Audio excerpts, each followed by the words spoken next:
created a big problem in the country. So in the immediate term, what would you recommend that this committee can consider? Thank you. I've spoken for very long, but I really wanted to appreciate your contribution. Okay. Yes, Omar? Please, if you can just restrict the first questions just to Arthur, then we'll come to the other people here. Thank you for your very insightful presentation. SEED has been a very reputable organization for many years that we've had a reference point to. Just one issue that I wanted to get your further thoughts on is the sustainability of subsidies. You talked about some of these intervention measures that are supposed to be austerity or safety net for the most vulnerable in society. So what do you think is the sustainability of subsidies and its economic efficacy in the long term? Number two, you talked quite a bit about external factors. What are these external factors that you are trying to allude to? Thirdly, it might not be directly related to you, but it was mentioned to a certain extent by Masinde, who said that there really might not be a correlation in the hiking of the price of fuel to that of the tax increase or the VAT increase. But one of the things that it is also related to is the volatility of the dollar against the Kenyan currency. Thuge told us that the dollar has been the Kenyan shillings have been overvalued by about 25%. Do you agree with that? And what is causing this volatility of the shilling and other currencies against the dollar? Is it the interest rates having been higher in the US, where I think right now they're almost 5 or 6%. And lastly, the role of agriculture, that has been the emphasis of the Kenya Kwanza government. We are saying that we want to boost production of, in terms of food, because we import about $8 billion worth of food, including cooking oil. So we've invited investors from Indonesia to come and do local manufacturing of edible oils, and we have tried to do this subsidies on agriculture, and God's mercy has sent us rain. But what we wanted to make the frontier in terms of this economic transformation is pegged on agriculture. Do you think it's a right priority, helping the farmers to produce more so that we ease the demand on the dollar and probably help make sure that we have more economic, the food prices of food are lowered? Yes, Eugene?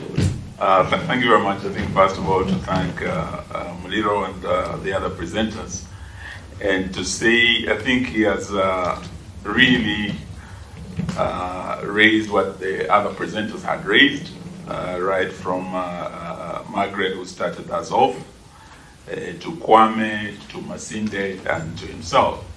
And what he talked about was the issue of breaching the social contract, the issue of the tax burden, actually, overburdening the ordinary citizen.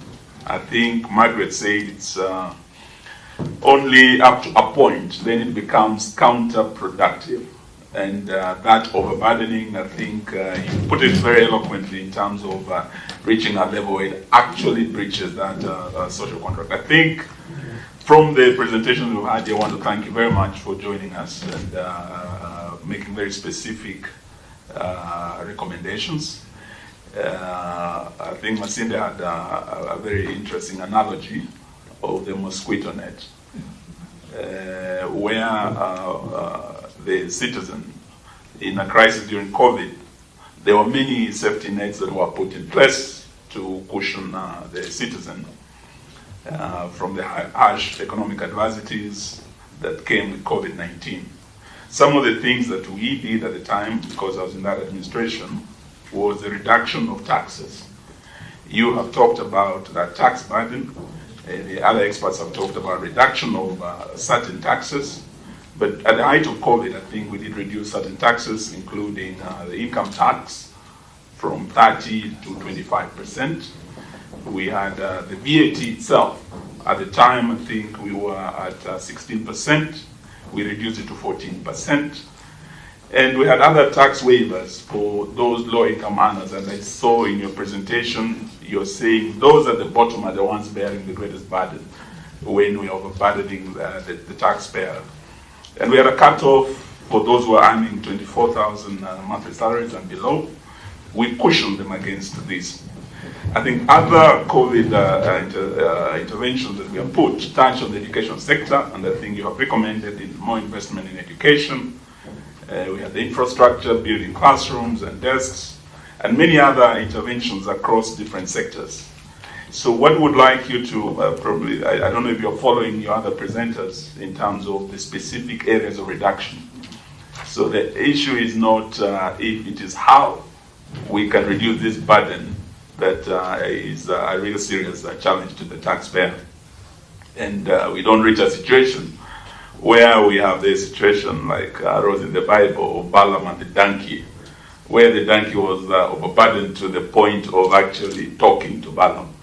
I think where we've reached in Kenya today, Kenyans are like that donkey that had to talk, go to the streets and talk and say, this burden is too much.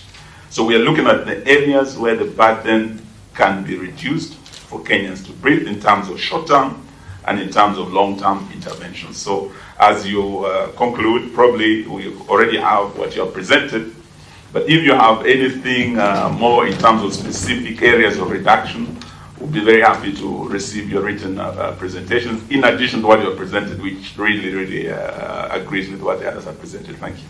Okay, thank you, Eugene. Catherine? Thank you, Arthur, for your presentation. You have actually touched on many issues, especially when you look at the cost of living in terms of food and the poverty level, food poverty levels for the ordinary Kenyans. This is indeed something that touches